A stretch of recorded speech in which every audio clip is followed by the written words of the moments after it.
नमस्कार। आप सभी को पता होगा देश में 2024 के चुनाव के बाद किसी भी पार्टी को पूर्ण बहुमत नहीं मिला था। उस कंडीशन में नरेंद्र मोदी ने जेडीयू और टीडीपी के साथ मिलकर सरकार बनाई थी।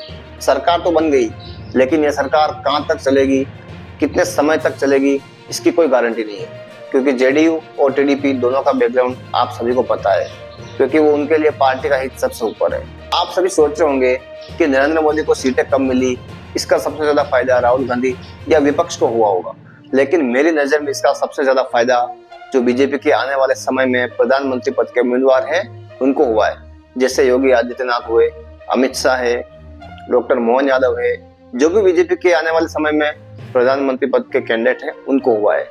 उनको इसीलिए दोस्तों क्योंकि लाल कृष्ण आडवाणी हटे थे तब नरेंद्र मोदी आए थे, इसलिए मोदी हटेंगे तो योगी आएंगे या जो भी दूसरे आ सकते हैं। इसलिए मोदी का हटना जरूरी है और मोदी जी 2029 से पहले भी हट सकते हैं। लेकिन सबसे रोचक बात यह है कि आरएसएस की पसंद कौन है, क्योंकि आरएसएस की जो पसंद होगी वही व्यक्ति आने वाले समय में बीजेपी की तरफ से प्रधानमंत्री पद का उम्मीदवार होगा।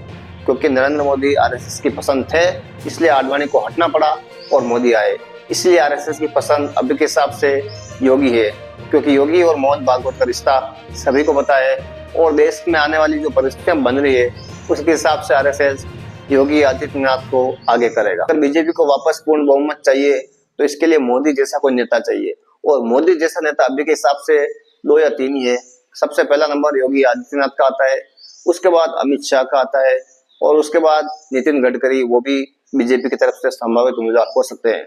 लेकिन जो देश में माहौल बन रहा है, लगातार हिंदू मुस्लिम की घटनाएं सामने आ रही है, उस हिसाब से आरएसएस योगी आदित्यनाथ को आगे कर सकता है, जिससे हिंदू वोटों का ध्रुवीकरण होगा और बीजेपी के लिए सत्ता की राह आसान हो जाएगी।